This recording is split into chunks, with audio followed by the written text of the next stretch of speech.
옆에 사람하고 인사합시다. 예수님의 이름으로 축복합니다. 예수님의 이름으로 사랑합니다. 성령 충만하셔서 예수 그리스도의 신부가 되시기를 축복합니다. 아멘. 예, 오늘은 28번째 시간으로 멜레킴. 왜 멜레크 예후다. 멜레크 하면 왕이죠, 그죠? 어떤 왕이냐 하면은 멜레킴, 왕들 중에 왕이요.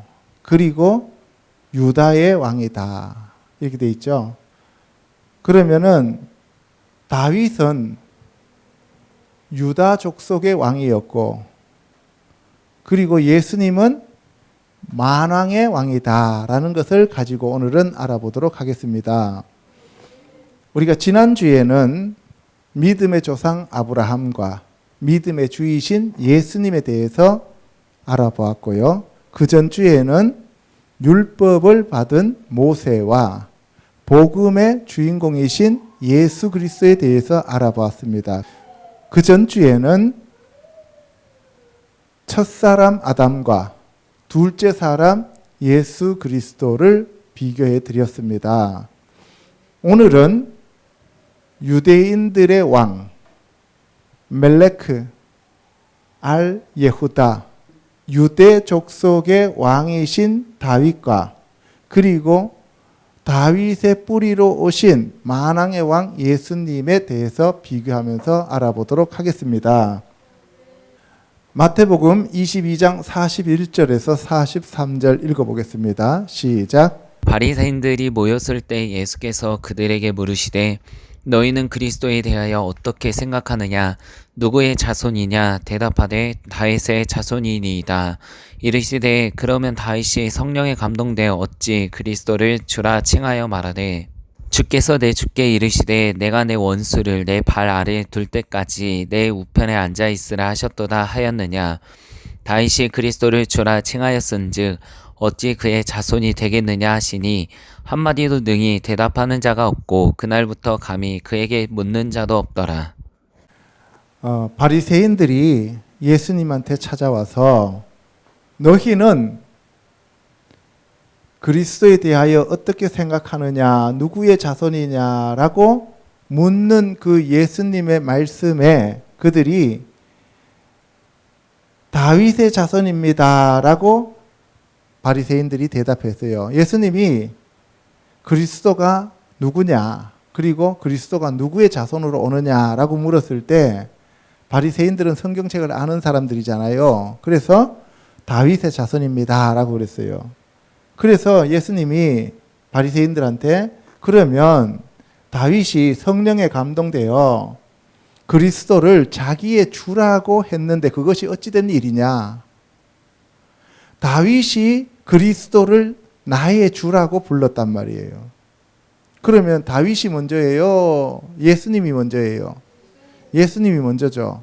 그러니까 율법으로 이성적인 사고를 가지고 있었던 사람들은 예수 그리스도를 영적으로 알지를 못했어요. 그래서 이 네페시 하야와 루아흐 하야의 차이점을 또 여기서 알 수가 있는 거예요. 물과 성령으로 거듭나지 않고 성령의 감동을 받지 않으면 예수님이 누군지 알 수가 없다 이 말입니다. 그래서 성령에 감동되어서 다윗이 예수님을 나의 주라고 불렀다 이 말입니다. 44절에 주께서 내 주께 이르시되 내가 내 원수를 너의 발 아래에 둘 때까지 내 우편에 앉아 있으라 하셨도다. 이 얘기는 시편 110편 1절에 나오는 말씀입니다. 다윗이 쓴 시예요. 다윗이 쓴 시에서 예수님을 자기의 주라고 했어요. 그러면 어떻게 그 주님이 다윗의 후손으로 오냐 이거예요. 예, 그래서 다윗이 그리스도를 주라고 불렀다면 어찌하여 그의 자손이 될 수 있느냐 이 말이에요. 그러면은 주가 먼저예요? 후손이 먼저예요? 주가 먼저죠. 그렇죠? 그래서 아무도 대답하지 못하고 그날부터 예수님한테 따지거나 묻는 사람이 한 명도 없었다. 이 말씀을 지금 하고 있는 거예요. 결국은 뭐냐 하면은 마 다테켐 알 하마시아흐. 마는 무엇이에요? 왓. 다테켐. 캠 하면은 너희들입니다. 너희들은 아느냐? 너희들이 무엇을 아느냐? 알 하마시아흐. 그 메시아에 대하여 무엇을 아느냐? 그러면서 벤 미후. 그가 누구의 아들이냐? 헤시블로. 그에게 대답하기를 벤 다비드. 다윗의 아들입니다. 다윗의 자손입니다라고 대답했어요. 다윗의 후손에서 예수님이 오셨잖아요. 그죠? 그런데 그 다윗의 후손으로 오신 분이 그냥 네페시 하야면 예수님이 주가 될 수 있어요? 없어요? 없잖아요. 그죠? 그래서 예수님은 다윗의 네페시 하야가 아니라 루아흐 하야다 이 말씀이에요. 그러니까 주인이 예수님이시고 그 예수님이 이 땅에 보낸 자가 다윗이다 이 말이에요. 그런데 그것에 대해서 바리새인들은 알 길이 없었다는 거예요. 왜? 성령을 받지 않았기 때문에 그렇다는 거예요. 그래서 오늘날 성경을 일반 사람들한테 아무리 설명해줘도 이성으로는 깨닫지만 영으로 깨닫지 못하기 때문에 도무지 이해가 안 되는 거예요. 그래서 여기 보면은 예수님이 다윗이 먼저냐 예수님이 먼저냐 하는 거에 대해서 바리새인들과 지금 논쟁을 하는데 너희들은 그리스도가 누구의 자손이냐라고 물었더니만 다윗의 자손입니다라고 얘기해요. 그러면 다윗이 어떻게 성령에 감동되어 가지고 주께서 내 주께 이렇게 말할 수가 있느냐? 그럼 내 주라고 할 때 그 내 주는 누구냐라고 얘기를 하는 거예요. 그분이 바로 다윗의 후손으로 오시는 예수님이시다 이 말씀입니다. 여기 보시면은 히브리서 뭐를 써요? 우베켄 그러므로 임 다비드 코레 로 아돈. 만약에 다윗이 그를 아돈 나의 주라고 불렀다면 케차드 후 베노 그가 어찌 그의 아들이 되겠느냐. 나의 주가 어떻게 나의 아들이 되냐 이 말이에요. 예, 그래서 이거는 성령을 받지 않으면 아무도 알 수 없다는 것을 예수님이 말씀하시는 거예요. 로마서 1장 2절에서 4절요. 이 복음은 하나님이 선지자들을 통하여 그의 아들에 관하여 성경에 미리 약속하신 것이라. 그의 아들에 관하여 말하면 육신으로는 다윗의 혈통에서 나셨고 성결의 영으로는 죽은 자들 가운데서 부활하사 능력으로 하나님의 아들로 선포되셨으니 곧 우리 주 예수 그리스도시니라. 예, 로마서 1장 2절에서 사도 바울은 이 복음은 하고 얘기합니다. 복음은 우리가 영어로는 가스펠이라 그러는데 히브리어로는 베소라예요. 베소라는 여기 보시면은 바사르가 뭐예요? 살이죠. 예수님의 살을 베소라라고 얘기하는 거예요. 내 살은 참된 양식이요 라고 얘기했죠. 내 살을 먹으면 영생한다라고 얘기하시잖아요. 그래서 베소라가 복음이에요. 예수님의 살이다 이 말이에요. 아멘? 예. 그래서 그 바사르 예수님의 살이 곧 복음인데 그게 참된 양식이에요. 그리고 하나님이 선지자들을 통하여 하나님의 아들에 관하여 성경에 미리 약속하신 것이라. 성경에 미리 약속하신 것이다 라고 하는 것은 베키트베 이게 카투브 하면은 기록하다 성경 이런 얘기죠. 그죠? 예. 그래서 베키트베 하코데시 그 거룩한 것에 기록한 대로 이 얘기는 무슨 얘기예요? 성경에 약속하신 바에 의하여 이런 뜻입니다. 아멘. 예, 그래서 베소라하고 카투브는 단어가 다릅니다. 그리고 그 예수님이 육신으로는 다윗의 혈통에서 나셨고, 그러니까 예수님은 육신이 아니라 영이다 이 말을 씀을 아까 앞에서 말씀하셨잖아요. 그죠? 예, 거기 보면은 미제라 다비드. 제라 하면은 씨예요. 다윗의 씨로부터라는 얘기예요. 다윗의 혈통이라는 얘기는 다윗의 씨로부터 이 땅에 오셨고, 성결의 영어로는 루아흐 하코데시. 그러니까 혈통으로는 첫사람 아담의 계보로는 다윗으로부터 왔고, 그 다음에 둘째 사람 아담의 계보로부터는 하늘에서 오셨다 이 말이에요. 그래서 저와 여러분들도 물과 성령으로 거듭났다는 얘기는 하나님의 말씀, 바로 그 예수 그리스도의 씨로 우리가 거듭났다 이 말씀입니다. 할렐루야. 첫 번째, 다윗의 자손 예수여 하고 사람들이 부르는데 진짜 예수님이 다윗의 자손인지를 알아보도록 하겠습니다. 시작. 아브라함과 다윗의 자손 예수 그리스도의 계보라. 이새는 다윗 왕을 낳으니라. 다윗은 우리아의 아내에게서 솔로몬을 낳고 이 일을 생각할 때에 주의 사자가 현몽하여 이르되 다윗의 자손 요셉아 내 아내 마리아 데려오기를 무서워하지 말라. 그에게 잉태된 자는 성령으로 된 것이라. 결국은 아브라함과 다윗의 자손이라고 하는 것은 혈통에 의해서 제라, 씨로, 사람의 씨로는 이 땅에 온 것이 아브라함과 다윗의 혈통으로 왔고, 그리고 성령으로 이 땅에 오셨다 이 말씀입니다. 아멘. 마태복음 9장요.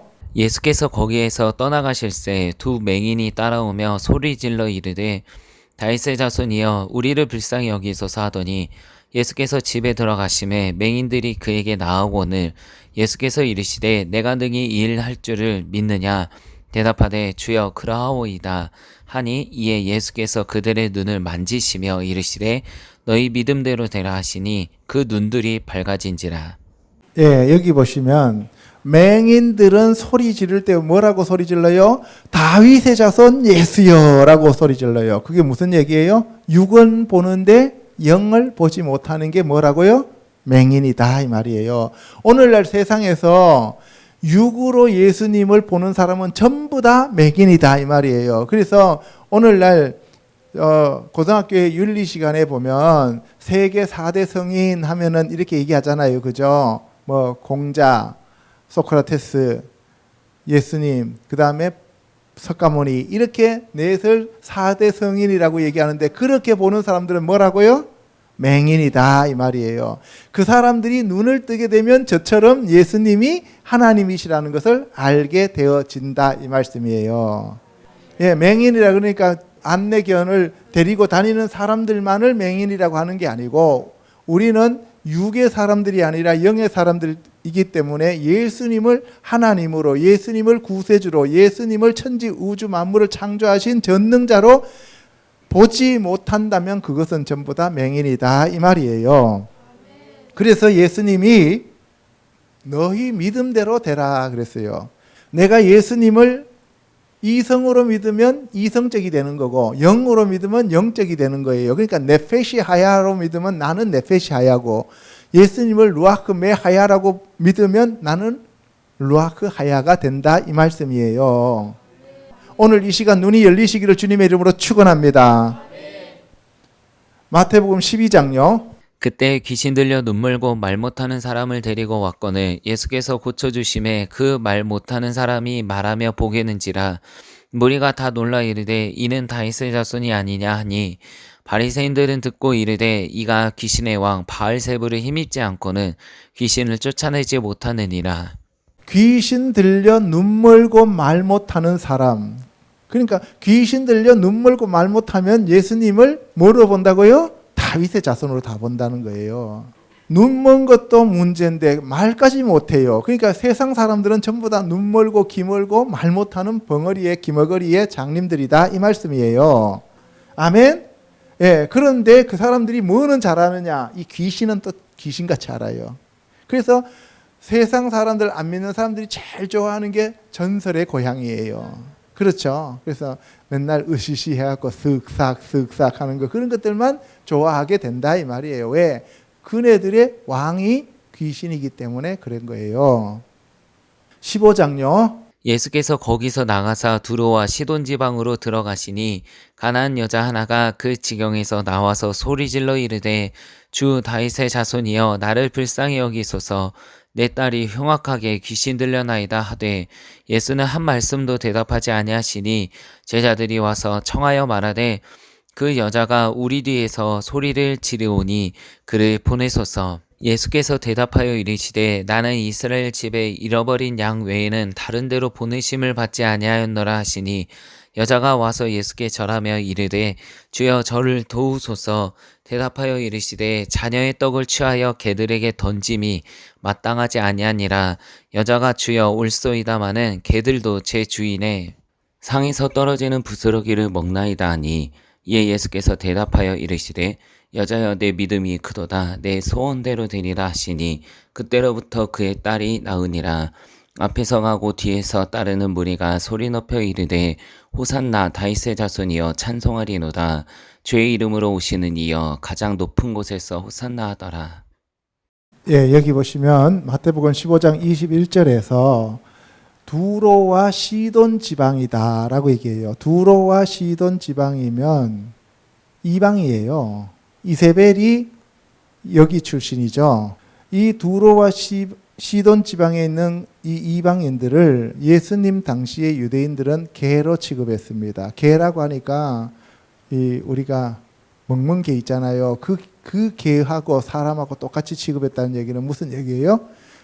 형체는 사람의 모습을 띠고 있으나 그 사람들이 하는 행동은 그 사람들의 본질은 개다 이 말이에요. 저와 여러분들이 예수님 모르고 예수님이 우리 안에 안 계시고 성령님이 우리 안에 계시지 않으면 우리는 개다 이 말이에요. 아멘? 예, 요새는 보니까 한국에서는 개 팔자가 사람 팔자보다 더 좋잖아요. 그죠? 이 개로 취급당했던 그 두로와 시돈 지방에 사는 가난한 여자 하나가 예수님을 보면서 주 다윗의 자손이여 나를 불쌍히 여기소서라고 얘기했어요. 이방인도 예수님을 다윗의 자손으로 안다는 거예요. 그리고 자기의 주라고 얘기하는 거예요. 주 다윗의 자손이여 나를 불쌍히 여기소서 하는 거예요. 여러분들 불교가 우리나라 종교가 아니잖아요. 그죠? 인도에서 시작됐는데 우리나라 사람들이 지금도 절에 가서 막 절하잖아요. 엎어져서. 그거하고 똑같은 거예요. 그래서 예수님께서 나는 이스라엘 집에 잃어버린 양 외에는 다른 데로 보내심을 받지 아니하였노라 하셨습니다. 예수님이 이 땅에 오신 이유는 잃어버린 양을 찾으러 왔다는 거예요. 이스라엘에서 태어난 사람들이라고 다 잃어버린 양이 아니라는 거예요. 그 중에서는 염소도 있고 양도 있는 거죠. 그죠? 그러면 바리새인과 서기관과 사두개인들은 염소예요, 양이에요? 염소라는 거예요. 그래서 예수님은 잃어버린 양을 찾으러 이 땅에 오신 것이지 이 세상 사람들을 다 구원하기 위해서 온 게 아니란 말이에요. 개도 구원하고 염소도 구원하고 낙타도 구원하고 이러려고 온 것이 아니라 잃어버린 양들을 구원하시기 위해서 오셨다. 그래서 잃어버린 양 한 마리를 찾는 것이 그만큼 중요하다고 마태복음에서 얘기하고 있는 거예요. 아멘. 그랬더니만 여자가 계속 와서 도와달라고 절하는 거죠. 그래서 예수님이 자녀의 떡을 취하여 개들에게 던짐이 마땅하지 아니하니라 그랬어요. 그러면 자녀들이 먹는 양식은 예수 그리스도의 살이신 복음이고 개들이 먹는 것들은 개밥이에요. 그렇죠?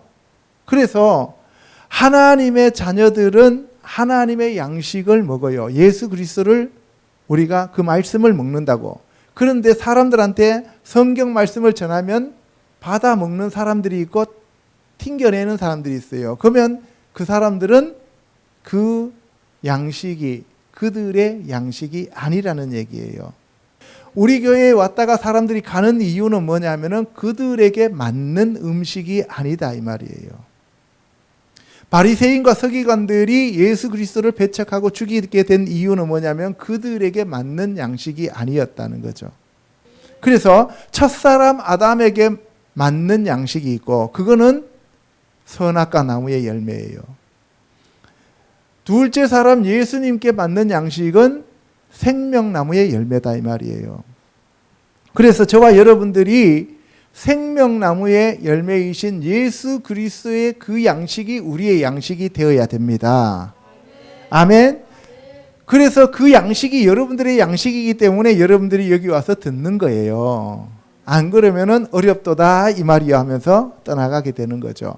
오병이어의 기적을 맛보면서 그 오병이어의 떡을 먹는 사람들은, 기적의 떡을 먹는 사람들은, 그 사람들은 첫사람 아담의 후예들이고 율법의 후예들이고 모세의 후예들이에요. 그 부류란 말이에요.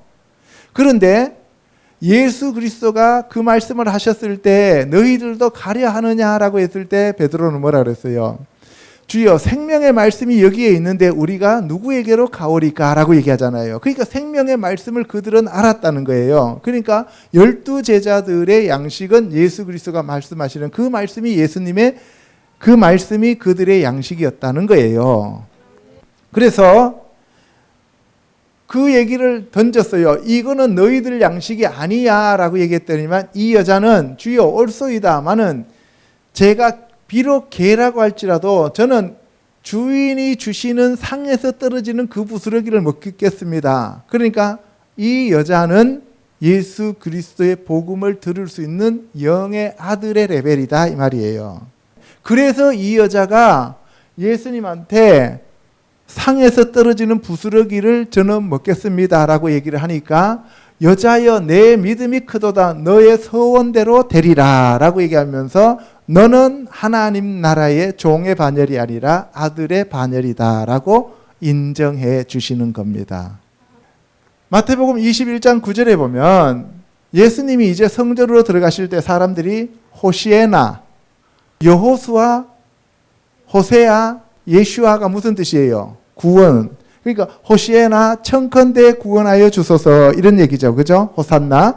다윗의 자손이여 찬송하리로다 그랬어요. 그래서 육신으로 오신 다윗의 자손인데 이 다윗의 자손은 이제 이중적인 의미가 있어요. 이따 보면은 주의 이름으로 오시는 이여라고 붙여요. 다윗의 자손인데 주의 이름으로 오시는 이여 하니까 육신으로 오시는 예수 그리스도가 바로 영으로 오신 구세주다라고 하는 것을 여기서 이 사람들은 인정하는 거예요. 그러니까 이 사람들은, 이 무리는 예수님이 동문으로 들어가실 때 예수 그리스도를 알아보는 하나님의 아들들의 반열이다 이 말이에요.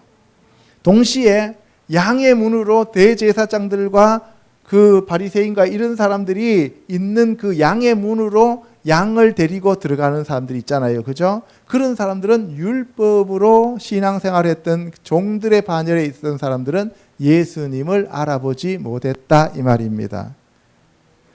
그래서 우리가 에스겔서에 보면은 발목 신자가 나오고 무릎 신자가 나오고 허리 신자가 나오잖아요. 그죠? 그래서 무릎 신자는 허리 신자를 이단이라고 얘기하고 발목 신자는 이 허리 신자의 그 깊은 신앙을 알지를 못해요. 그런데 허리에 있는 사람들은 무릎과 발목에 있는 자들을 알지요. 오늘 이 시간 저와 여러분들의 눈이 활짝 열려서 예수 그리스도의 지체가 되시기를 주님의 이름으로 축복합니다. 14절에 보면은 이제 맹인과 저는 자들이 성전에서 예수께 나와서 고쳐달라고 하니까 고쳐주셨어요. 그런데 성전에서 소리 질러 호산나 다윗의 자손이여 하는데 그들이 누구냐면 바로 어린이들이에요. 어린이들. 그래서 예수님이 어린이와 같지 아니하면 결단코 천국에 못 들어간다 그랬잖아요. 그죠? 예. 그러니까 여러분들 어리다라고 하는 개념은 무슨 얘기냐면 여기서 유치하다는 개념이 아니에요. 나이가 어리다는 개념이 아닙니다. 순수하게 예수 그리스도의 말씀을 받아들이는 자들이다 이 말이에요. 그래서 어린 아기와 젖먹이들의 입에서 나오는 찬미를 온전하게 하셨나이다 함을 너희가 읽어본 적이 없느냐. 이게 바로 성경의 시편에 나오는 얘기잖아요. 그죠? 예수님에 대한 얘기입니다. 그러니까 예수님은 이 땅에 오셔서 오로지 기록된 말씀으로 사람들한테 전했는 것이지 없는 말씀을 지어내서 만든 것이 아니다 이 말이에요. 그래서 우리도 성경을 넘어가면 안 돼요. 아멘. 예. 예수님이 직접 나타나시고 성령님이 직접 나타나시고 천사가 와가지고 우리한테 얘기를 해주신다 할지라도 그것이 성경에 맞는지 안 맞는지 반드시 성경으로 우리가 판단해야 된다 이 말씀입니다. 아멘. 그래서 우리가 영의 눈이 열렸을 때 가장 좋은 방법은 뭐냐? 말씀으로 우리에게 말씀을 주시는 거예요. 그리고 그 말씀을 읽었을 때 그 말씀이 영으로 깨달아지고 그 말씀이 우리에게 와서 우리 안에서 능력이 되는 거예요. 아멘. 예, 그런 방법이 가장 안전하고 좋다 이 말씀을 드리는 겁니다. 자, 마가복음 10장 46절에 가면 예수께서 제자들과 허다한 무리들과 함께 여리고에서 나가실 때에 디메오의 아들인 맹인 거지 바디메오가 길가에 앉았다가 나사렛 예수시란 말을 듣고 소리질러 이르되 다윗의 자손 예수여 나를 불쌍히 여기소서 하거늘 많은 사람이 꾸짖어 잠잠하라 하되 그가 더욱 크게 소리질러 이르되 다윗의 자손이여 나를 불쌍히 여기소서 하는지라. 예, 여기 보세요. 맹인인 것도 억울한데 거기다가 거지예요. 그렇죠? 예. 부자 맹인은 그래도 좀 덜해요. 여러분들 세상에 사는 사람들 맹인이에요. 다 맹인이에요. 예수님을 모르는 사람들 다 맹인이에요. 그런데 그들 중에서 삼성가라든가 아니면은 저 현대가라든가 이렇게 부자들이 있는가 하면 대부분은 다 거지예요. 그죠? 그러니까 그 거지인데 그 거지의 이름이 뭐예요? 바디메오죠. 그죠? 바 하면은 바르예요. 아들이란 뜻이에요. 티메오. 티메이의 아들 베노. 그의 아들 바디메오. 디메오의 아들 바디메오. 이게 타마 하면은 이게 더럽다는 얘기예요. 이게. 그러니까 귀신이 어떻게 해서 왔어요? 더러운 귀신이 오기 때문에 삶 자체가 그 사람이 더러운 죄를 많이 지으면 귀신이 들린다 이 말이에요. 그래서 다윗의 자손 예수여 나를 불쌍히 여기소서 하니까 사람들이 꾸짖었습니다. 그랬더니만 더 크게 다윗의 자손이여 나를 불쌍히 여기소서. 그럼 자기의 주라고도 얘기 안 하고 하나님의 아들이라고 얘기도 안 하고 그냥 다윗의 자손만 얘기하는 거예요. 육신으로밖에 못 보는 거예요. 눈이 지금 감겼으니까. 그렇죠? 그래서 벤 다비드 라켐 알라이 나에게 라켐 긍휼을 베풀어 주소서 이런 얘기예요. 그랬더니만 예수께서 그를 불렀습니다. 그래서 맹인이 그 겉옷을 내버리고 뛰어 일어납니다. 그죠? 그래서 내게 무엇을 하여 주기를 원하느냐 했더니만 선생님이여 보기를 원하나이다 그래요. 여기서 이제 선생님이라고 불러요. 맹인이 다윗의 자손이여 하다가 이제 불러주니까 선생님 하는 거예요. 이제 좀 한 번 더 불러주면 이제 어떻게 돼요? 랍비여. 그 다음에는 나의 주여 이렇게 나오는 거예요. 이게 신앙의 단계가 점점 깊어지는 겁니다. 그래서 뭘 해줄까 했더니만 보기를 원하나이다 해서 가라 너의 믿음이 너를 구원하였다 그랬어요. 세상 사람들이 예수님을 다윗의 자손으로만 아는 것만 해도 그 사람은 가능성이 있는 거예요. 그거는 뭐예요? 이제 율법으로 신앙생활하고 종교생활을 해도 앞으로 눈이 열릴 가능성이 있는 거예요. 그런데 아예 그 맹인이 자기가 맹인인지도 모르고 눈 뜨고 싶은 마음도 없고 이러면은 구원받을 수가 없다 이 말입니다. 아멘. 예, 그래서 눈을 뜨게 해줬는데 너를 구원하였다라고 얘기하잖아요. 믿음이. 예, 그래서 네페시 하야에서 루아크 하야로 바뀌어졌다 이 말이에요. 그게 구원이에요. 두 번째, 다윗이 예슈아를 주라고 칭했다는 거예요. 읽습니다. 시작. 어떤 사람은 그리스도라 하며 어떤 이들은 그리스도가 어찌 갈릴리에서 나오겠느냐. 성경에 이르기를 그리스도는 다윗의 씨로 또 다윗이 살던 마을 베들레헴에서 나오리라 하지 아니하였느냐. 그 중에는 그를 잡고자 하는 자들도 있으나 손을 대는 자가 없었더라. 예, 예수님이 갈릴리에서 자라셨어요. 그죠? 태어나기는 베들레헴에서 태어났고. 그럼 여러분들 한번 생각해 보세요. 어떻게 예수님이 오시는 장소가 베이틀레헴이라고 이미 적혀 있었을까? 왜 하필이면 그 동네를 베이틀레헴이라고 불렀을까? 그리고 갈릴리라고 하는 그 뜻이 굴려버리다, 바퀴 이런 뜻이거든요. 그러면은 그 수치스러운 곳에서 왜 예수님이 사역을 하시고 자라셨을까 하는 것들에 대해서, 왜 예수님이 오시기 전에 그 지명이 왜 그렇게 불려졌을까라고 하는 것을 생각해 보면, 이거 모든 것은 우연이 아니라 하나님이 이미 창세전에 다 계획하셨다는 것을 알 수가 있는 거예요. 아멘. 그래서 성경에서는 카투브예요. 기록되어져 있는 그 말씀에서는 그리스도는 다윗의 씨로, 또 그 다윗이 살던 마을 베들레헴에서 나온다. 베이틀레헴, 빵집이잖아요. 그죠? 그 빵집에서 오니까 예수님은 빵으로 오셨다는 거예요. 우리의 생명으로 오셨어요. 그래서 자기의 살을 우리에게 나누어 주는 거잖아요. 그래서 거기에 오신다라고 얘기를 했어요. 시편 110편 1절에 다음과 같이 적혀 있습니다. 시작. 여호와께서 내 주에게 말씀하시기를 내가 내 원수들로 내 발판이 되게 하기까지 너는 내 오른쪽에 앉아 있으라 하셨도다. 여호와께서 시온에서부터 주의 권능의 규를 내보내시리니 주는 원수들 중에서 다스리소서. 주의 권능의 날에 주의 백성이 거룩한 옷을 입고 즐거이 헌신하니 새벽 이슬 같은 주의 청년들이 주께 나오는도다. 여호와는 맹세하고 변하지 아니하시리라. 이르시기를 너는 멜기세덱의 서열을 따라 영원한 제사장이라 하셨도다. 주의 오른쪽에 계신 주께서 그의 노하시는 날에 왕들을 쳐서 깨뜨리실 것이라.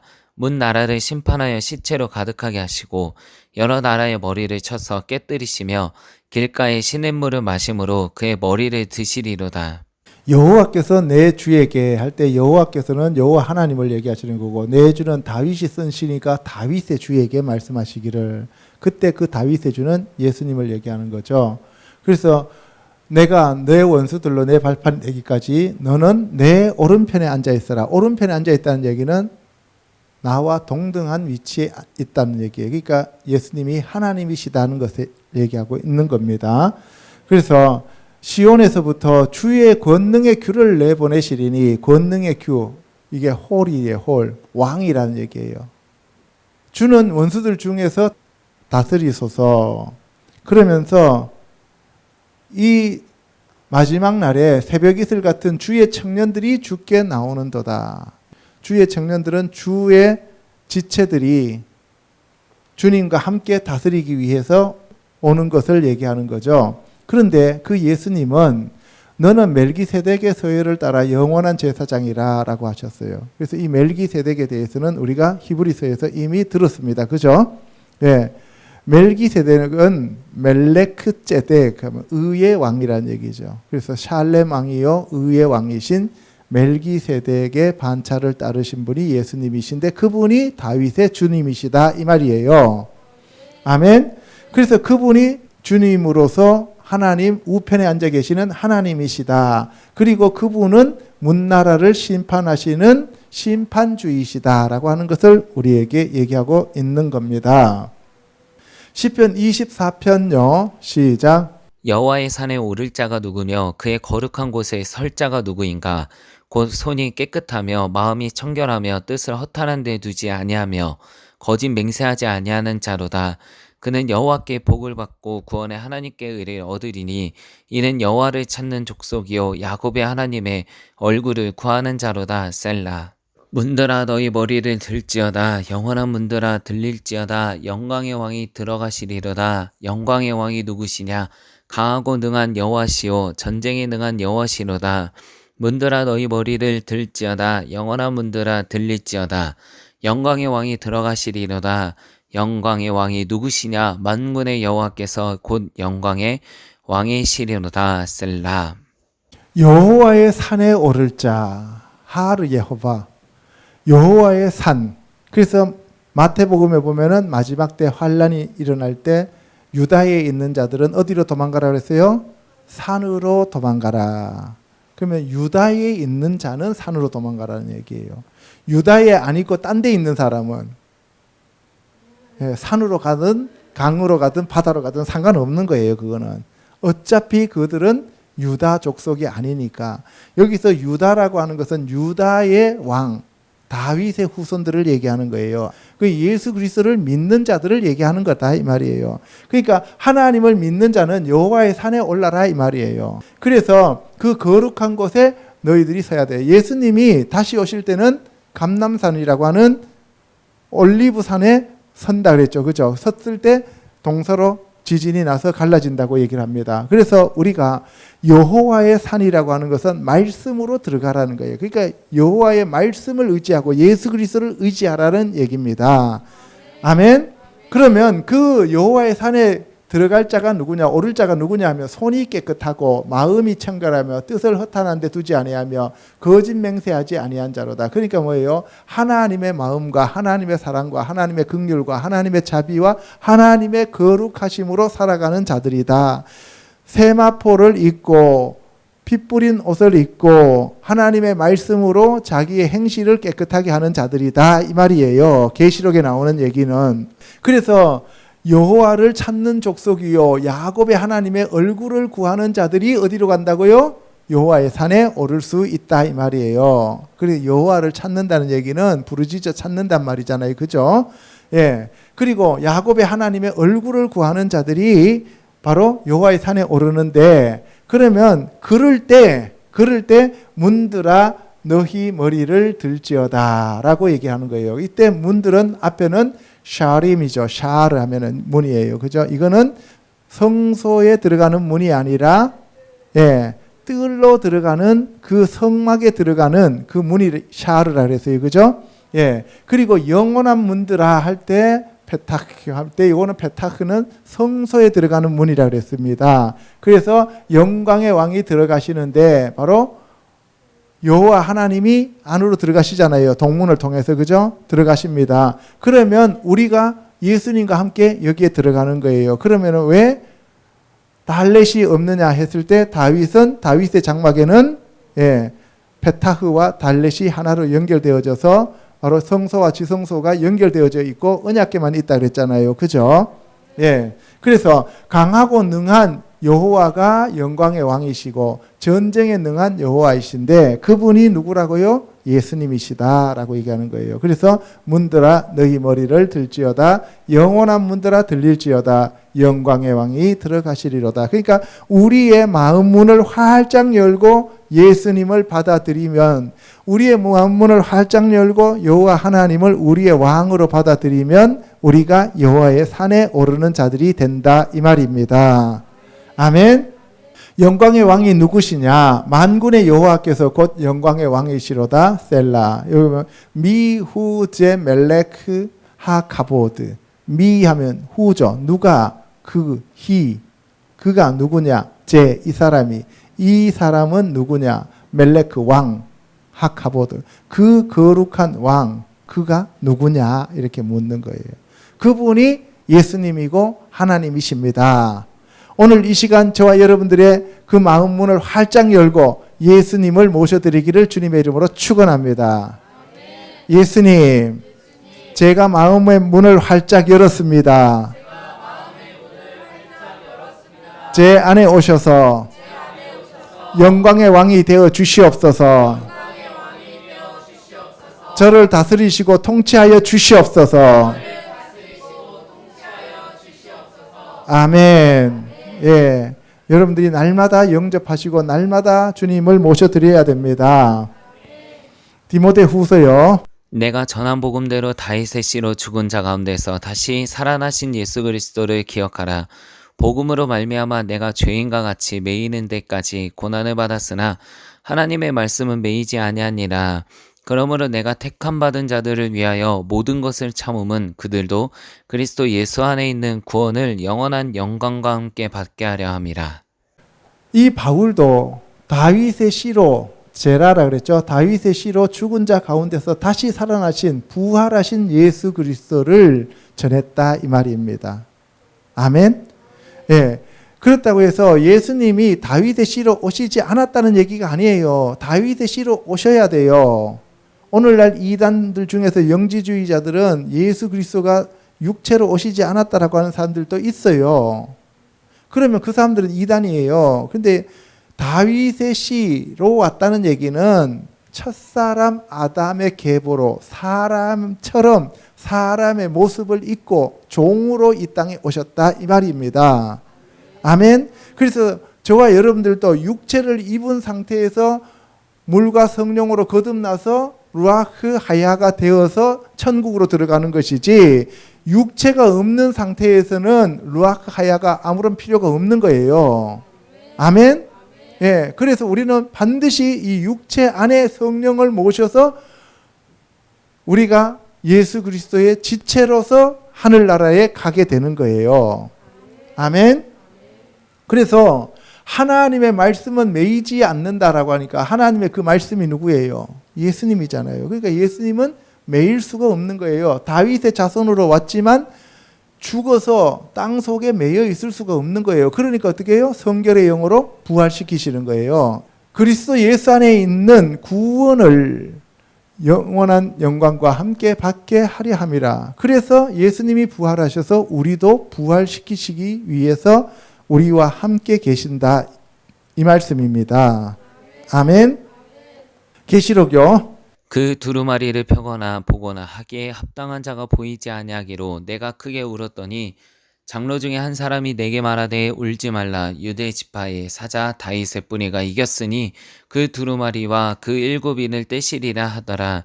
내가 또 보니 보좌와 내 생물과 장로들 사이에 한 어린 양이 서 있는데 일찍이 죽임을 당한 것 같더라.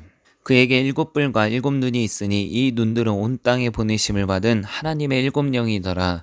그 어린 양이 나와서 보좌에 앉으신 이의 오른손에서 두루마리를 취하시니라.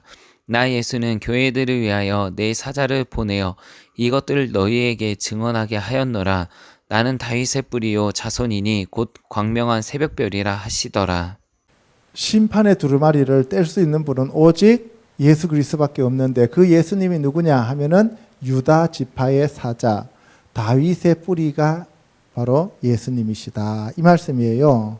그분이 그 두루마리에 있는 7인을 떼시기에 적합하시다라는 것을 얘기하고 있는데, 그분은 누구냐 하면은 어린 양으로 일찍이 죽임을 당한 자다라고 하는 것을 얘기하고 있습니다.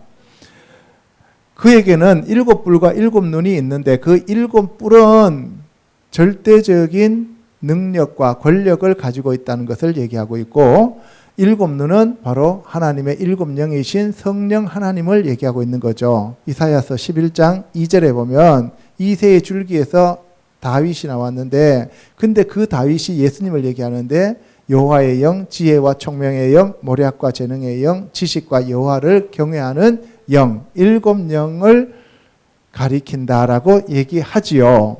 그래서 예수님이 그 두루마리를 취하셨습니다. 그런데 그 예수님은 계시록 22장 마지막 장에 가면은 바로 예수님이 교회들을 위하여 그의 말라크 사자들을 보내는 자다.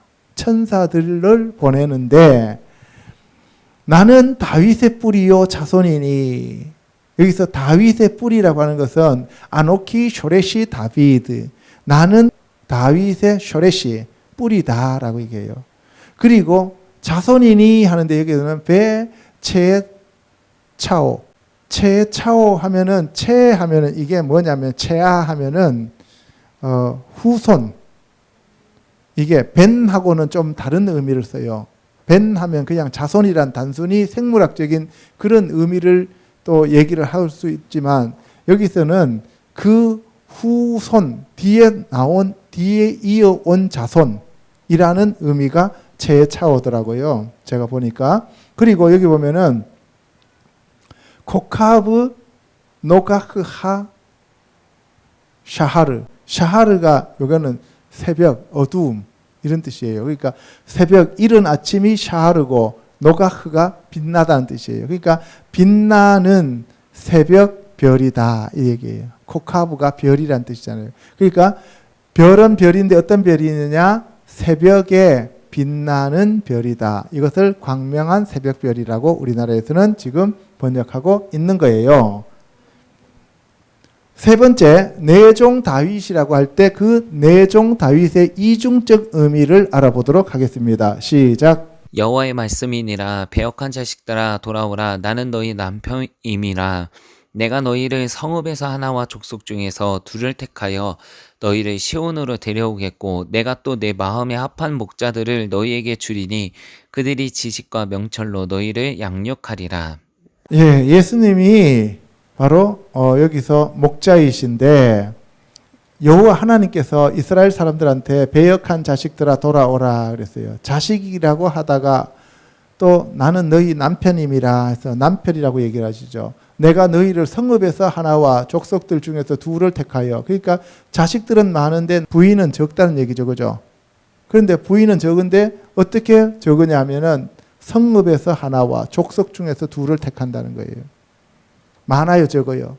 아주 적죠. 그런데 우리는 오늘날 자기네들이 교회만 2번만 오면 다 예수 그리스도의 신부라고 얘기하잖아요. 그죠? 그게 문제예요. 그래서 내 마음에 합한 목자들을 택해서 그들에게 지식과 명철로 너희를 양육하게 할 것이다 라고 얘기를 하는 거죠. 사도행전요. 그 후에 그들이 왕을 구하거늘 하나님이 베냐민 지파 사람 기스의 아들 사울을 40년간 주셨다가 패하시고 다윗을 왕으로 세우시고 증언하여 이르시되 내가 이새의 아들 다윗을 만나니 내 마음에 맞는 사람이라 내 뜻을 다 이루리라 하시더니 하나님이 약속하신 대로 이 사람의 후손에서 이스라엘을 위하여 구주를 세우셨으니 곧 예수라.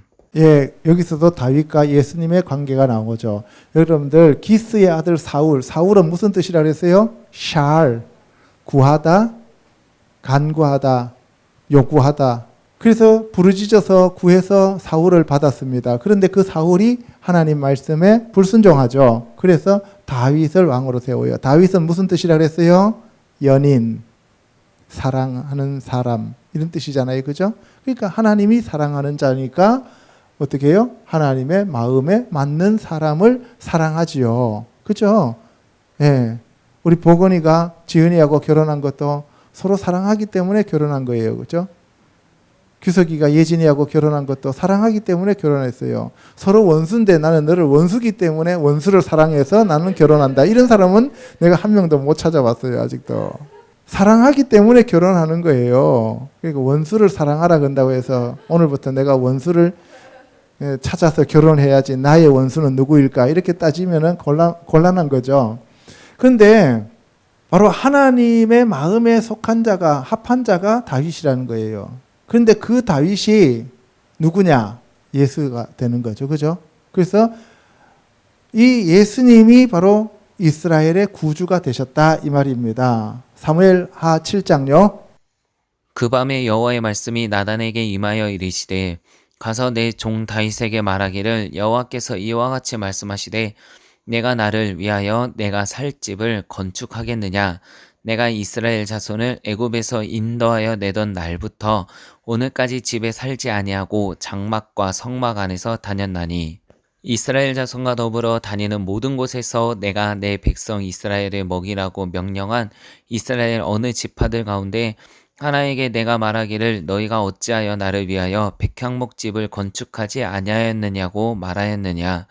내 종 다윗에게 말하라. 만군의 여호와께서 말씀하시기를 내가 너를 목장 곧 양을 따르는 데에서 데려다가 내 백성 이스라엘의 주권자로 삼고 내가 가는 모든 곳에서 내가 너와 함께 있어 내 모든 원수를 내 앞에서 멸하였은즉 땅에서 위대한 자들의 이름같이 내 이름을 위대하게 만들어 주리라.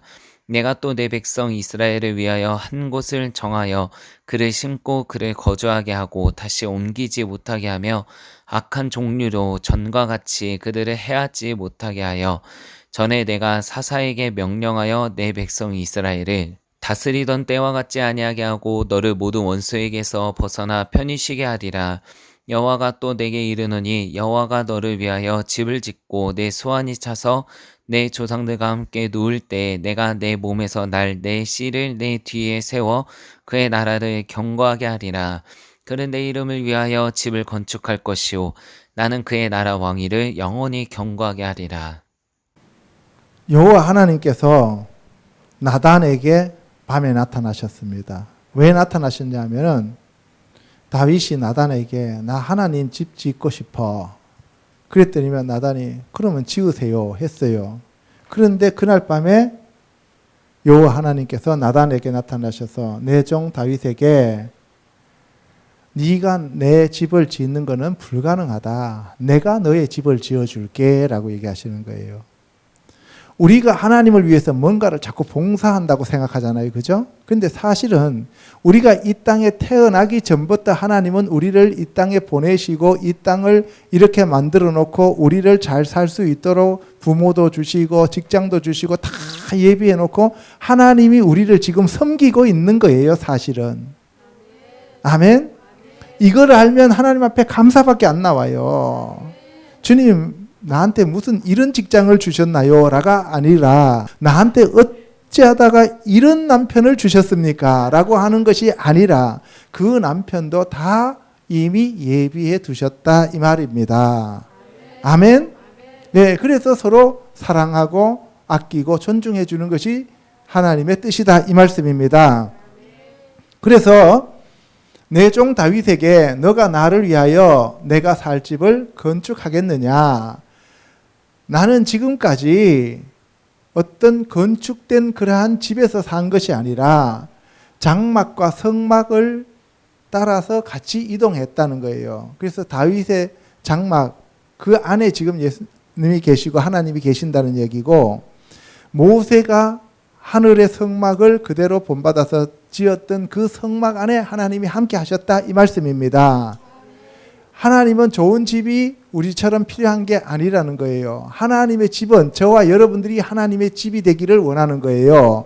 하나님이 우리 안에 와서 거하시기를 원하신단 말이에요. 하나님이 우리 안에 오셔서 우리를 다스리고 지배하고 통치하시기를 원하신다 이 말씀입니다. 그래서 저와 여러분들은 하나님의 집이요, 하나님의 성전이요, 하나님의 교회요, 하나님의 왕국입니다. 아멘. 할렐루야. 예, 그래서 우리가 하나님의 집이 되어야 된다는 것을 지금 얘기하고 있는 것입니다. 그런데 너희가 어찌하여 나를 위하여 백향목집을 건축하지 아니하였느냐고 말하였느냐? 내가 언제 너희들한테 집 지어달라고 하더냐? 나는 그런 집이 필요한 게 아니야. 오늘날 또 이러한 건물이 필요한 게 아니란 말이에요. 수백억, 수천억을 들여서 아름답고 빛과 번쩍한 그러한 집에 하나님이 거하시는 게 아니라 저와 여러분들처럼 냄새나고 땀 흘리고 힘들고 투덜거리고 불평하는 저와 여러분들 안에 오셔서 사탄 마귀를 내쫓고 우리를 다스리고 지배하고 우리와 동행하기를 원하신다 이 말씀입니다. 할렐루야. 그래서 내 종 다윗에게서 말해라는 거예요. 내 이름을 위대하게 내가 만들어주고 너가 살 곳을 내가 지어줄게 라고 얘기하시는 거죠. 그래서 내 백성 이스라엘을 위하여 한 곳을 정하여 그를 심고 그를 거주하게 하고 다시 옮기지 못하게 하며 악한 종류로 전과 같이 그들을 해하지 못하게 하겠다라고 했는데 그곳이 어디냐 하면은 예루살렘이에요. 그래서 그 예루살렘이 그만큼 중요합니다. 하나님이 정하신 곳입니다. 아멘. 서울이 아니고 부산이 아니고 대한민국이 아니고 다른 어떤 나라의 수도도 아니고 바로 예루살렘입니다. 왜 그러냐?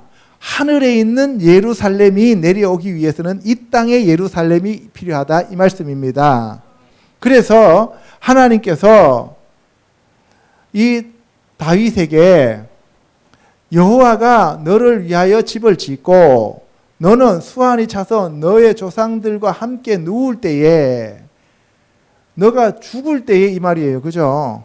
육체가 죽을 때에 내가 내 몸에서 날씨 내 뒤에 세워 그의 나라를 견고하게 하리라. 여러분 보세요. 우리가 보통 이 문장을 읽으면서 솔로몬이라고만 배워왔잖아요. 여러분들. 그죠? 솔로몬이라면 보세요. 솔로몬은 다윗이 죽을 때 태어났어요? 죽기 전에 태어나서 벌써 자랐어요? 죽기 전에 태어나서 자랐죠. 그러면 뭐라고 돼 있어야 돼요? 너의 몸에서 태어난 그 씨가 내 뒤에 세워 그의 나라를 견고하게 하리라. 이렇게 돼야 되죠. 그죠? 그런데 뭐예요? 내 몸에서 날 씨라 그랬죠. 났어요? 아직 안 났어요? 아직 안 났단 말이에요. 다윗이 죽을 때까지 나지 않았다면 솔로몬은 아니죠. 그래서 그 솔로몬과 같은 샬롬의 왕이 누구예요? 예수님이에요. 그래서 여기서 예수님이 되는 거예요. 그는 내 이름을 위하여 집을 건축할 것이요. 그러면은 솔로몬이 성전을 지었잖아요. 그죠? 예, 그건 맞아요. 그런데 요때 이중적인 의미가 바로 다윗이라고 하는 것은 예수 그리스도의 이름이 다윗으로 불려졌다는 거예요.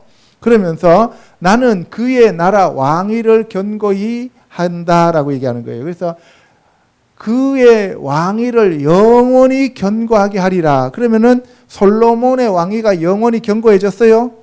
아니죠. 망했죠. 그죠? 예, 바로 다음 때에 가고 르호보암과 여로보암으로 바로 갈라지잖아요. 그죠? 그러면 솔로몬이 아니라 예수 그리스도를 얘기하는 것이다. 이 말씀입니다. 시편 89편요. 시작.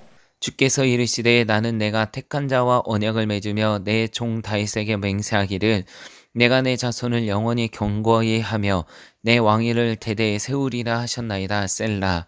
내가 내 종 다윗을 찾아내어 나의 거룩한 기름을 그에게 부었도다. 내 손이 그와 함께하여 견고하게 하고 내 팔이 그를 힘이 있게 하리로다. 그가 내게 부르기를 주는 나의 아버지시오 나의 하나님이시오 나의 구원의 바위시라 하리로다.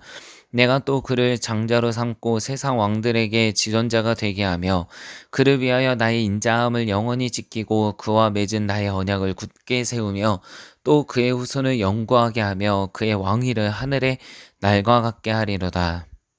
예, 여기 보시면 시편 89편 보시면은 주께서 이르시되 나는 내가 택한 자와 언약을 맺으며 하나님이 택한 자 우리가 생각해 보면은 아브라함, 이삭, 야곱 이런 사람들도 하나님이 택한 자죠. 그죠?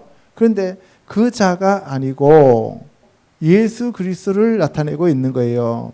내 종 다윗에게 맹세하기를 할 때 이때 내 종 다윗은 솔로몬의 아버지 다윗이 아니고 예수님을 나타내는 거예요. 내가 내 자손을 영원히 견고히 하며 내 왕위를 대대에 세우리라. 그래서 이 내 왕위를 할 때 다윗의 왕위라고 하는데 이때는 예수님의 왕입니다. 내가 내 종 다윗을 찾아내어 나의 거룩한 기름을 그에게 부었도다. 하나님이 내 종 다윗이라고 할 때는 예수님을 얘기하는 거예요. 잘 들으세요. 여러분들 사무엘 상하 거기에 보면은 그러니까 바벨론으로 잡혀가기 전에 다윗에 대해서 쓸 때는 달렛, 바브, 달렛 게마트리아 14예요. 다비드가. 그런데 열왕기 이후에 바벨론으로 잡혀갈 때 그 이후에 쓰여진 다윗에 대한 스펠링은 달렛, 바브, 요드, 달렛. 그래서 다비드가 되는데 게마트리아 24예요. 다른 다윗입니다. 그래서 다윗을 동일하게 다윗이라고 우리나라 말로는 표현했지만 여기서 보면은 달라요. 그래서 아까 달렛, 바브, 달렛은 사울 뒤에를 이은 다윗을 얘기하고 그 다음에 달렛, 바브, 요드, 달렛은 예수 그리스도를 나타내는 다윗으로 종종 쓰여집니다. 아멘. 그래서 내 종 다윗을 찾아내어 나의 거룩한 기름을 그에게 부었다라고 할 때 이때 종은 예수님을 얘기하는 거예요. 주는 나의 아버지시요 나의 하나님이시요 나의 구원의 바위시라라고 하고 내가 또 그를 장자로 삼고 세상 왕들에게 지존자가 되게 하며 다윗이 솔로몬의 아버지 다윗이 세상 왕의 지존자가 된 게 아니죠. 그죠? 그래서 예수님이 바로 그의 장자고 세상 왕들의 지존자다. 만왕의 왕이다. 이 말이에요. 그와 맺은 나의 언약을 굳게 세우며 그의 왕위를 하늘의 날과 같게 하리라. 그러니까 예수님이 영원한 왕, 만왕의 왕이 된다. 이 말씀입니다. 아멘. 예레미야 33장 21절을 보면 내 종 다윗에게 세운 나의 언약도 깨뜨려 그에게 그의 자리에 앉아 다스릴 아들이 없게 할 수 있겠으며 내가 나를 섬기는 레위인 제사장에게 세운 언약도 파할 수 있으리라. 야곱과 내 종 다윗의 자손을 버리고 다시는 다윗의 자손 중에서 아브라함과 이삭과 야곱의 자손을 다스릴 자를 택하지 아니하리라. 내가 그 포로된 자를 돌아오게 하고 그를 불쌍히 여기리라. 예, 여기 보시면 내 종 다윗에게 세운 언약도 깨뜨렸다는 거죠. 그러면서 이때 내 종 다윗에게 세운 언약을 깨뜨리는 그에게 할 때 예수님과 세운 언약을 깨뜨리는 자들을 얘기하는 거예요.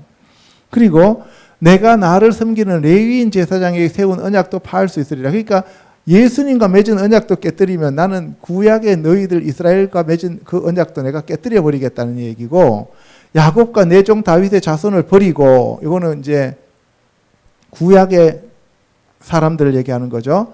이 다윗의 자손 중에서 아브라함과 이삭과 야곱의 자손을 다스릴 자를 택하지 아니하리라. 이때는 요 육체적인 다윗을 얘기하는 거예요. 그리고 내가 그 포로된 자에게서 돌아오게 하고 그를 불쌍히 여기리라 할 때 내가 요거는 예수 그리스도 다윗을 얘기하는 거예요. 아멘. 그래서 다윗에 대해서는 이중적인 의미를 가지고 있습니다. 에스겔서 34장에 보면 내가 한 목자를 그들 위에 세워서 먹이겠는데 그가 바로 내 종 다윗이라. 요때 내 종 다윗은 예수 그리스도를 얘기하고 있습니다. 나 여호와는 그들의 하나님이 되고 내 종 다윗은 그들 중에 왕이 되리라. 요때 내 종은 예수님을 얘기하고 있는 거예요. 내가 또 그들과 화평의 언약을 맺고, 이 화평의 언약 자체가 예수 그리스도의 언약이에요. 내 양 곧 내 초장의 양 너희는 사람이요. 그러니까 하나님의 양은 누구라고요? 예수 그리스도를 믿는 사람들이다 이 말이에요. 그래서 아까 예수님 뭐라 했어요? 나는 잃어버린 내 양을 찾으러 왔다라고 하는 얘기가 되는 것입니다. 아멘.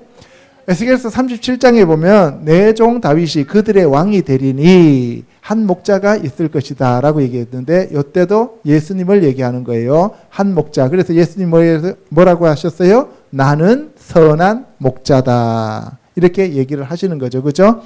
내 종 다윗이 영원히 그들의 왕이 되리라. 내 성소가 영원토록 그들 가운데 있으리니. 그러니까 하나님이 그 독생자 예수 그리스도를 영원한 왕으로 우리에게 주시고, 그분이 성전에서 우리를 다스리고 지배하시고 통치하시는 왕이 되신다 이 말씀입니다. 아멘.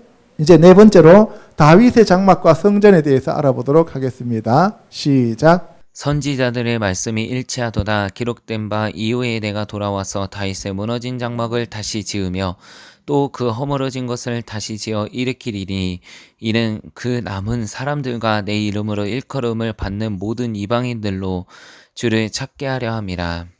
예, 여기서 보시면은 내가 돌아와서 다윗의 무너진 장막을 다시 짓는다 그랬어요. 다윗의 장막이라니까 여러분들이 뭐 레위 지파 그 찬양 24시간 그 장막이 아니고 다윗의 장막이라고 하는 것은 뭐냐면은 예수 그리스도의 영원한 왕국을 얘기하는 거예요. 24시간 다윗의 장막에서는 찬양이 일어났잖아요. 그죠? 근데 오늘날 우리는 그것을 지금 다윗의 장막이라고 하는데, 그 다윗의 장막은 하늘의 새 하늘과 새 땅과 새 예루살렘 성을 이 땅으로 가져오신다는 얘기를 하고 있는 거예요. 그것이 바로 다윗의 무너진 장막을 다시 세운다 이 말입니다. 그런데 바로 모든 이방인들로 주를 찾게 한다는 것이죠. 사무엘하 6장 14절요. 다윗이 여호와 앞에서 힘을 다하여 춤을 추는데 그때 다윗이 배에 에봇을 입었더라. 다윗과 온 이스라엘 족속이 즐거이 환호하며 나팔을 불고 여호와의 궤를 메어오니라. 여호와의 궤를 메고 들어가서 다윗이 그것을 위하여 친 장막 가운데 그 준비한 자리에 그것을 두매 다윗이 번제와 허목제를 여호와 앞에 드리니라. 예, 이 다윗은 예수 그리스도의 지금 예표로서의 다윗입니다. 육신의 다윗이에요. 이 다윗이 여호와 앞에서 힘을 다하여 춤을 출 때 에봇을 입었어요. 원래 다윗은 에봇 입으면 안 되잖아요. 그죠? 그런데 에봇을 입었어요. 그래서 다윗은 왕, 선지자, 제사장의 기름을 다 받았어요. 그래서 예수 그리스도를 예표하고 있는 거예요. 만약에 사울이 이랬으면 그 자리에서 죽었을 거예요. 그죠? 예, 사울 제사 지냈다가 사무엘한테 한 소리 듣고 쫓겨나잖아요. 그죠? 예, 다윗과 온 이스라엘 족속이 즐거이 환호하며 나팔을 불고 여호와의 궤를 메어오니라. 그래서 다윗이 그것을 위하여 친 장막 가운데, 이 다윗의 장막이에요. 이 다윗의 장막은 아까 얘기했지만 성소와 지성소가 구분 안 됩니다. 그 준비한 자리에 그것을 두매, 이 준비한 자리는 모리아 산입니다. 다윗이 번제와 화목제를 여호와 앞에 드리니라. 다윗은 번제와 화목제를 드렸어요. 예수님이 번제로 오셨고 화목제로 오셨잖아요. 그죠? 예, 그래서 이때 다윗은 예수님을 예표하는 것이다. 시편 15편요. 여호와여 주의 장막에 머무를 자 누구 오며 주의 성산에 사는 자 누구 오니까 정직하게 행하며 공의를 실천하며 그의 마음에 진실을 말하며 그의 혀로 남을 허물하지 아니하고 그의 이웃에게 악을 행하지 아니하며 그의 이웃을 비방하지 아니하며 그의 눈은 망령된 자를 멸시하며 여호와를 두려워하는 자들을 존대하며 그의 마음에 서원한 것은 해로울지라도 변하지 아니하며 이자를 받으려고 돈을 꾸어주지 아니하며 뇌물을 받고 무죄한 자를 해하지 아니하는 자이니 이런 일을 행하는 자는 영원히 흔들리지 아니하리이다. 예, 여기 보시면 시편 15편 보면은 여호와여 주의 장막에 머무를 자 누구오며 주의 성산에 사는 자가 누구오니까 성산은 아까 여호와의 산이잖아요. 그죠? 똑같은 얘기예요. 정직하고 공의하고 마음에 진실하고 혀로 남을 허물지 아니하고 이웃에게 악을 행하지 아니하며 이웃을 비방하지 아니하며 눈은 망령대자를 멸시하며 여호와를 두려워하는 자들을 존대하며 그의 마음에 서원한 것은 해로울지라도 변하지 아니하며 이자를 받으려고 돈을 꾸어주지 아니하며 뇌물을 받고 무죄한 자를 해하지 아니하는 자다라고 얘기하는 거예요. 그러니까 뭐예요? 오늘날 우리가 회개하는 내용에 해당되는 것이 모두 여기에 다 해당되는 거잖아요. 그죠? 그러니까 무슨 얘기예요? 다른 사람들을 사랑하고 섬기며 살아라 이 말이에요. 그런 사람들이 여호와의 산에 올라갈 수 있다 이 얘기입니다. 이사야서 16장 5절에 보면 다윗의 장막에 인자함으로 왕위가 굳게 설 것이요 그 위에 앉을 자는 충실함으로 판결하며 정의를 구하며 공의를 신속히 행하리라. 예, 여기 보세요. 이사야는 다윗이 죽고 난 다음에 한 300년 뒤의 사람이죠. 그죠? 이사야는 다윗 뒤에 한 300년 뒤의 사람이에요. 그런데 다윗의 장막에 인자함으로 다윗이 온다는 것을 얘기하는 것은 첫사람 다윗이 아니라 예수 그리스도를 얘기하고 있는 것이다 이 말씀입니다. 아멘. 아모스 9장 11절요. 그날에 내가 다윗의 무너진 장막을 일으키고 그것들의 틈을 막으며 그 허물어진 것을 일으켜서 옛적과 같이 세우고 그들이 에돔의 남은 자와 내 이름으로 일컫는 만국을 기업으로 얻게 하리라. 이 일을 행하시는 여호와의 말씀이니라. 여호와의 말씀이니라. 보라 날이 이를지라 그때 파종하는 자가 곡식 추수하는 자의 뒤를 이으며 포도를 밟는 자가 씨 뿌리는 자의 뒤를 이으며 산들은 단포도주를 흘리며 작은 산들은 녹으리라. 여호와가 먼저 유다 장막을 구원하리니 이는 다윗의 집의 영광과 예루살렘 주민의 영광이 유다보다 더하지 못하게 하려 함이니라. 그날에 여호와가 예루살렘 주민을 보호하리니 그 중에 약한 자가 그날에는 다윗 같겠고 다윗의 족속은 하나님 같고 무리 앞에 있는 여호와의 사자 같을 것이라. 예루살렘을 치러 오는 이방 나라들을 그날에 내가 멸하기를 힘쓰리라. 내가 다윗의 집과 예루살렘 주민에게 은총과 간구하는 심령을 부어주리니 그들이 그찌른 바 그를 바라보고 그를 위하여 애통하기를 독자를 위하여 애통하듯 하며 그를 위하여 통곡하기를 장자를 위하여 통곡하듯 하리로다. 아모스 9장에 보면은 그날에 내가 다윗의 무너진 장막을 일으키고 그날은 예수님이 재림하실 때입니다. 그래서 다윗의 무너진 장막은 예수님을 이 땅에 모셔오는 내용을 얘기하고 있는 거죠. 그들이 에돔의 남은 자와 내 이름으로 일컫는 만국을 기업으로 얻게 하리라. 에돔의 남은 자. 그러면 에돔은 하나님이 미워하신다 그랬잖아요. 그죠? 그런데 에돔의 남은 자가 있어요. 저 사람들은 시민으로, 백성으로 부르는 자들이에요.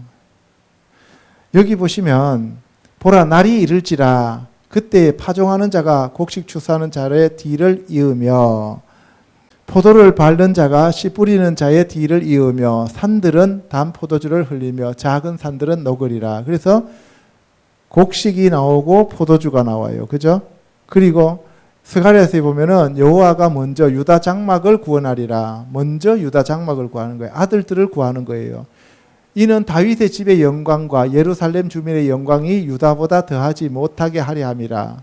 그래서 이 다윗의 장막이 유다 장막이 첫 번째고 그 다음에는 이 예루살렘 주민들이 두 번째고 그 다음에는 이제 주민들이 나오는 거죠. 그리고 약한 자가 그날에는 다윗 같겠고 다윗의 족속은 하나님 같고 그러니까 서로 영광이 달라진다는 거죠.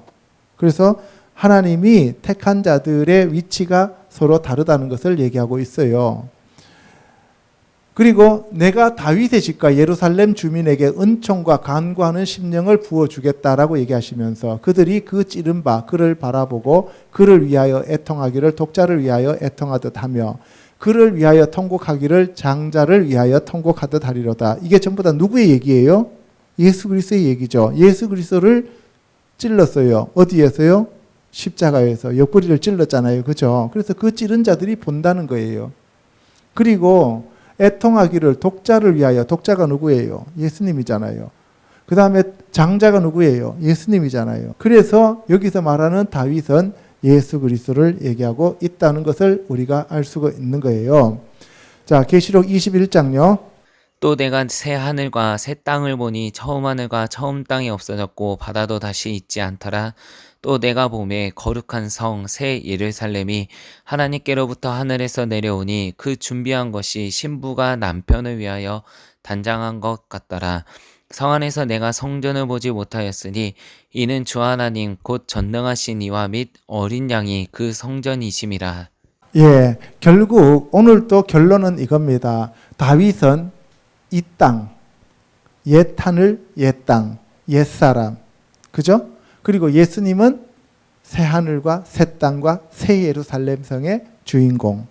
그리고 거룩한 성 새 예루살렘을 다스리고 통치하시는데 거기에서의 그 성전과 등불이 되시는 분이 예수님이시고 그 모형의 성전을 지으려고 했던 사람은 다윗이었다는 거죠. 그러니까 다윗과 예수님은 이중적인 의미를 가지고 있지만 그 다윗의 주님은 예수님이시고 다윗이 지으려고 했던 그 성전의 본체는 예수 그리스도고 새 하늘과 새 땅과 새 예루살렘 성에 있는 것이다 라는 것을 얘기하고 있습니다. 아멘. 그리고 다윗은 제사장들을 또 반열대로 두었고 그리고 찬양하는 사람들을 288명의 찬양단들을 두잖아요. 그죠? 그러니까 이 12명씩 24시간 찬양하도록 288명이 나와요. 그러니까 288명의 반이 144잖아요. 그래서 144 곱하기 1000 하면 14만 4천이 나와요. 그죠? 그래서 14만 4천 더하기 14만 4천 하면 28만 8천이 되는 거예요. 그런데 이 다윗이 그 예루살렘 성에 그 성을 지키기 위해서 사람들을 뽑는데 얼마를 뽑았느냐? 28만 8천 명을 뽑습니다. 그래서 14만 4천이라고 하는 것이 그냥 나온 숫자가 아니다 이 말씀이에요. 아멘. 예. 그래서 다윗은 이 땅에서 하나님의 모형의 그 성전의 설계도를 받아서 솔로몬에게 주어서 그 성전을 짓게 하였다. 그런데 그 성전의 본체가 예수 그리스도이시다 하는 것을 오늘 제가 여러분들에게 말씀드리는 겁니다. 아멘. 이상에서 살펴본 바와 같이 다윗은 예수 그리스도의 예표인 동시에 이 땅의 예루살렘 성의 왕으로 통치하였습니다. 그러나 예수 그리스도는 하늘 왕국의 왕으로 만왕의 왕이며 만주의 주로서 다윗이 그를 주라고 칭하였습니다. 다윗이 그토록 지으려고 했던 성전이 바로 하늘에 있는 것의 모형이었으며 예수 그리스도임을 깨닫고 저와 성도들은 우리의 심령에 하나님의 집인 성전을 지어야 하는데 그 성전을 짓기 위해서는 성령님이 오셔야 됩니다. 그리고 예수님을 모셔드리면 우리가 하나님의 집, 하나님의 성전, 하나님의 교회, 하나님의 왕국이 되어 가는 겁니다. 아멘. 오늘 이 시간 성령으로 충만하여 하나님의 집이 되시기를 주님의 이름으로 축원합니다. 아멘. 기도하겠습니다.